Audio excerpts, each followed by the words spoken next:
Le huitième de finale de la Coupe d'Afrique des Nations entre le Cameroun et le Maroc devait être un grand moment de football africain.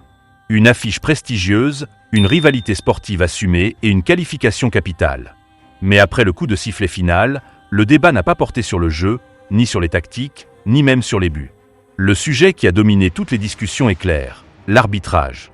Un arbitrage jugé mauvais par une grande partie des observateurs, des supporters et des analystes. Depuis ce match, des rumeurs persistantes évoquent même une possible sanction contre l'arbitre central et le bureau de la VAR. Aujourd'hui, nous allons analyser les faits, les décisions contestées et comprendre pourquoi ce Cameroun-Maroc continue de faire polémique. Contexte du match, le Cameroun joue à domicile, dans une ambiance électrique. Le Maroc arrive avec une équipe structurée, technique et disciplinée.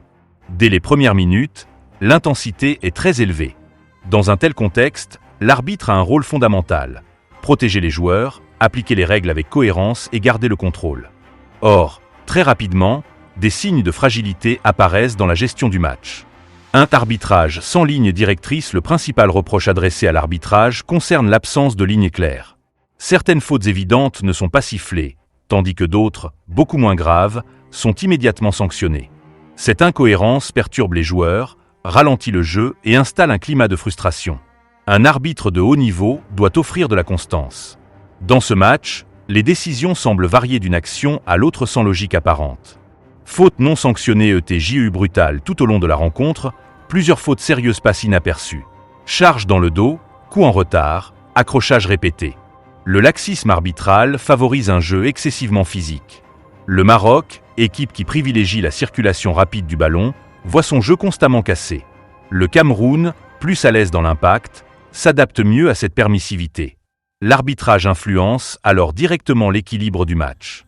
L'action litigieuse du pénalty. L'un des moments les plus controversés reste cette action dans la surface camerounaise où le Maroc réclame un pénalty. Les images montrent un contact réel, jugé suffisant par de nombreux analystes pour au moins justifier une vérification approfondie. L'arbitre décide de laisser jouer. La VAR n'apporte aucune clarification visible. Cette décision devient le symbole du malaise autour de cet arbitrage. Une VAR qui pose question. La VAR est censée corriger les erreurs évidentes. Dans ce match, son rôle est fortement critiqué. Certaines actions majeures ne sont pas revues ou le sont sans communication claire. Les joueurs ne comprennent pas. Les supporters non plus. Le bureau de la VAR, censé assister l'arbitre central, semble absent dans les moments décisifs. Cette mauvaise utilisation de la technologie alimente les soupçons d'incompétence et renforce la polémique. Gestion disciplinaire incohérente. La distribution des cartons accentue encore le sentiment d'injustice. Des fautes similaires reçoivent des sanctions différentes selon les équipes et les moments du match. Certains joueurs échappent à des avertissements évidents, tandis que d'autres sont sanctionnés sévèrement. Cette gestion déséquilibrée influence la confiance, l'agressivité et le comportement des joueurs. Perte des contrôle progressive à mesure que le match avance, l'arbitre semble perdre le contrôle. Les contestations se multiplient. Les fautes deviennent plus dures. Le jeu est constamment interrompu. Un bon arbitrage apaise. Un mauvais arbitrage tend le match. C'est exactement ce qui s'est produit lors de ce Cameroun-Maroc. Influence sur le résultat. Critiquer l'arbitrage ne signifie pas nier les efforts du Cameroun. Cependant, il est évident que plusieurs décisions ont pesé sur le déroulement de la rencontre. Dans un match à élimination directe, la moindre erreur arbitrale peut être décisive.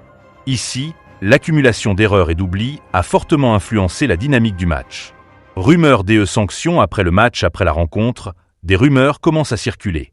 Selon plusieurs sources non officielles, la CAF aurait exprimé son mécontentement concernant la prestation arbitrale. Des discussions internes évoqueraient une possible mise à l'écart de l'arbitre central et du bureau de la VAR pour la suite de la compétition. Il est important de préciser qu'il s'agit de rumeurs, aucune sanction officielle n'ayant été publiquement annoncée à ce jour. Toutefois, le simple fait que ces informations circulent montre l'ampleur du malaise. Réaction de polémiques médiatiques. Les médias, les consultants et les anciens arbitres se sont largement exprimés. Beaucoup parlent d'un arbitrage raté. Les réseaux sociaux s'enflamment. Le match devient un sujet de controverse continentale. Quand l'arbitrage dépasse le football et devient le cœur du débat, c'est un signal d'alerte pour l'institution. Un problème plus large. Ce Cameroun-Maroc met en lumière un problème récurrent dans certaines compétitions africaines.